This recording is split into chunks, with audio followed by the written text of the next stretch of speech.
everyone. I'm here in northern Marin County. My name is Gordon Lithgow and I'm the Vice President and Professor at the Buck Institute for Research on Aging. We're going to go have a look around. I've been driving up this hill every morning for something like the past 20 years, and the Buck Institute is an incredible place, as I'll show you, but just look at the setting. Beautiful rolling hills of northern Marin County. Now in the middle of August, everything's dry, but the green oak trees stand out incredibly strongly. It's really beautiful. As we round the corner, see the white stone all the way from Italy.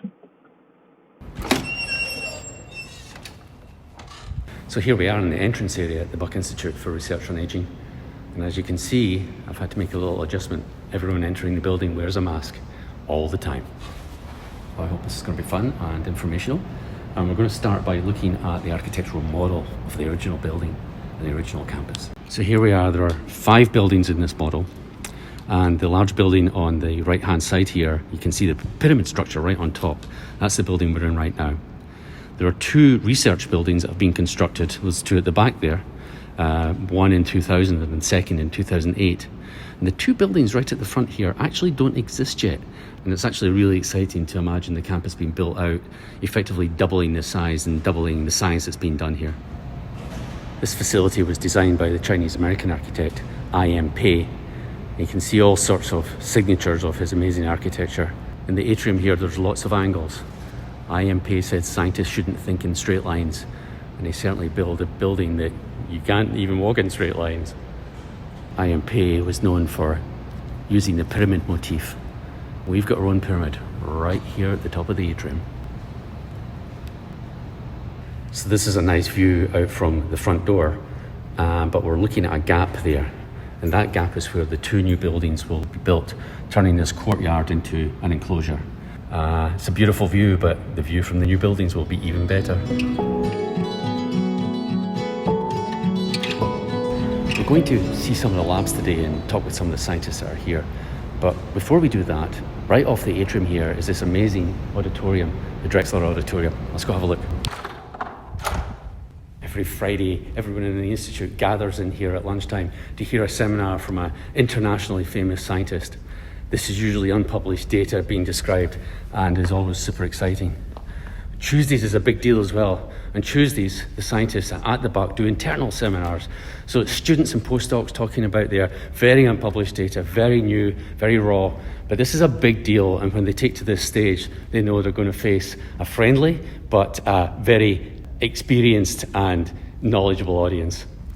We have scientists here from over 34 countries in the world, and that's truly remarkable, and it speaks to how this is an international institute with international fame.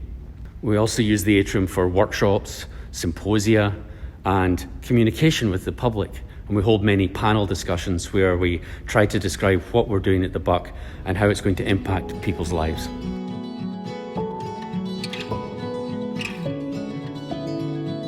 I'm very fortunate to have the office next door to Judy Campisi, our National Academy member here at the Buck Institute. And Judy has kindly agreed to step into my office for a couple of minutes and tell you what she does. The first thing I should tell you is I have had for the past year an eye surgeon doing science in my lab. Cool. And before he came to my lab, what I knew about the eye was I have 2 of them. And now what I know is infinitely more. And we're learning that senescence plays a role in a lot of different eye diseases. And so we're writing a grant on this actually right now, and we're hoping that we're going to make this a program on what happens with aging and eyesight. That's very cool. So you mentioned senescence, and of course you've got a great body of work on cellular senescence, hence your election to the National Academy. Congratulations again. Thank you. I think most of our audience knows exactly what we're talking about here, but maybe you could just briefly say what senescence is. Yeah, so when something happens to your body, whether it's good or bad, cells react. And one of the ways they react when there's either damage, but sometimes also a real signal that says we need cells to do something, they go into this state called senescence. They don't divide, and that's very important for protecting us from cancer. So if there's damage or stress, the cell stops dividing. Okay. Good. Yeah. But it also starts making all these molecules that it spews outside, and it's telling other cells what to do. And sometimes it's good, like heal that wound. Other times it's bad, like little tumor, start growing. Mm-hmm. So it's this double-edged sword. It protects, but also can fuel cancer. And this is one thing we've been working on for 20 years, is to understand how that happens and what we can do about it. So you're here. I think you probably agree the Buck is a bit of a special place. What do you think's unique about it?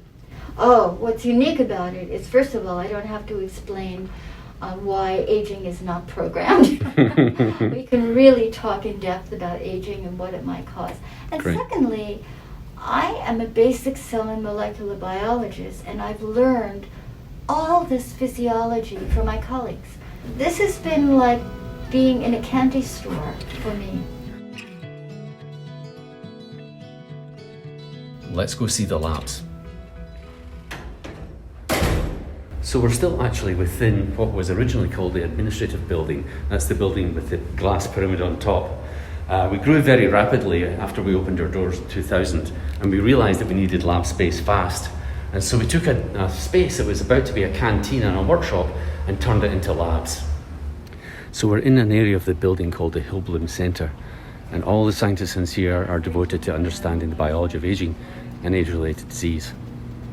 The first thing you notice when you come into a lab like this is how open plan it is. There's lots of corridors and spaces and lots of ways for people to interact. Now, the reason there's very few people in here right now is COVID-19. So we're working in shifts, so not all the scientists are here at one time.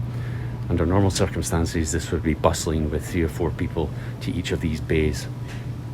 The scientists here are constantly coming up with new ideas as to the causes of aging and why it's associated with age-related disease. Hey Deepa, how are you? Hi Gordon, good to see you. Good to see you too. What are you doing today? Today, do my maintenance, put up the worms, and get some samples ready. Why are you working on worms? Oh, that's a very good model organism, right? Yeah. Yeah, it has genes so much similar to the human, and then in any experiments that you can do, you can always take it up to humans, basically, Wonderful. to mice, and then to this thing. And I think I love to say this is, I work with the small molecule that we make called beta-hydroxybutyrate, and that has increased my faith on the worms because I see such amazing results with the small molecule in the worms, and it is so reproducible in the mice that I just think worm is an excellent model. Fantastic. Each box here is a modified document scanner, and the software is able to pick up the images of the worm and determine if they're moving or not. If a worm's moving, it's alive. Hi Chisaka. Hello, how are you today? So what are you working on today? I am preparing for Western blot. Oh, So yeah, I'm isolating protein for my samples. So I'm pipetting magical samples. I hope I get my protein of interest. awesome. Yes. Hi guys. How's it going? So what are we doing today? I was just running a Western blot today. What kind of protein are you looking for? We tagged for LC3. Oh, Which is, so autophagy. autophagy and all that good stuff. Right. Great. Oh, good luck with it. Thank you. Hadley, how you doing? I'm good. I'm drugging plates for a lifespan experiment that I'm going to do next week. Oh, cool. So you're adding the drugs to the agar plates that the worms swimming around on. Mm-hmm. Okay. So what are those tubes there? These are the Is that this the drug? filtered drug, and this is the unfiltered Oh, drug. cool. And these are actually the agar plates that the Yeah, worms so we're swim around on. doing 5 different concentrations, so that's what all of the colors mean. Yeah. Well, let's see if we can find some more lifespan extending drugs, huh? Yeah, I hope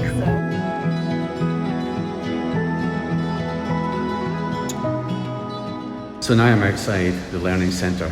Shut for now, but most years we have thousands of school children come through the facility. Very much part of our mission is education, and this classroom is dedicated to K through 12. What we hope is that they go away from here with a strong understanding of the science, and also take the message back to their parents that there's something very cool going on at the Buck Institute. In addition to K through 12, we have our advanced education, and this involves a master's program in gerontology and also a PhD program in the biology of aging. We're now moving from the administration building into laboratory building 3. But beneath my feet here is a very large animal facility, one of the best in the world. So each pin in this map represents the origins of one of the scientists here at the Buck. And you can see how diverse it really is. We actually have 2 women from African countries in our PhD program. The program is a joint program with the University of Southern California and is the only PhD in the biology of aging in the United States. We also just got funded with USC to become a Nathan Schock Center of Excellence in the biology of aging. That's a big National Institute on Aging award.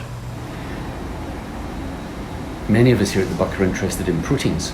Proteins are important, obviously, in our dietary protein, but that dietary protein is broken down and turned into human proteins. And something strange happens during normal aging. The proteins become misfolded, usually become sticky and fall out of solution, and this process is invariably toxic. You may have heard of beta amyloid, a protein that behaves in this way in Alzheimer's disease. To study proteins, you need some very expensive machinery. And we're entering into the mass spec protein chemistry core now. And we have behind me one of the mass spec machines, which runs about 24/7 analyzing protein samples. So these samples could be young versus old, they could be treated versus untreated, it could be diseased versus non-diseased. This generates terabytes of information, and the module you see behind me here is connected to a network allowing for the artificial intelligence analysis of terabytes of data. We currently have 3 mass specs running, and a 4th one is on its way. Now, these machines can go for anything from $800,000 to $1 million each, and they probably have a running life of 4 or 5 years before they're superseded by newer technology. So that's a big headache for Eric. This is one of the best views from the building. The triangular staircase here looks out over the wetlands and all the way to the East Bay. You're never too far away from natural beauty here at the Buck. It's frequent to see deer and turkeys hanging out around the building. We're now moving into Laboratory Building 4, the newer of the 3 buildings. We have 3 floors of labs. I'm just visiting another colleague here because my lab is upstairs. But we are in fact talking about ongoing experiments related to COVID-19, the COVID-2 virus. Okay, fantastic. So we know that the worst symptoms of the disease are associated with aging. Are you thinking about it from that angle, that you've already been studying aging mechanisms and now you want to see the connections? So this particular project, I think it's really an early on situation. I mean, I think most of the relationships between the infection or the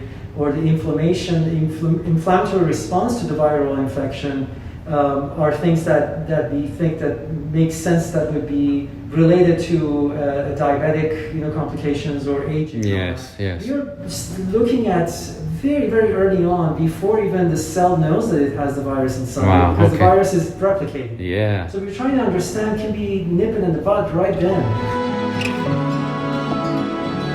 I hope you've enjoyed this brief tour. I look very much forward to seeing you here in person and showing you around and introducing us to our scientists.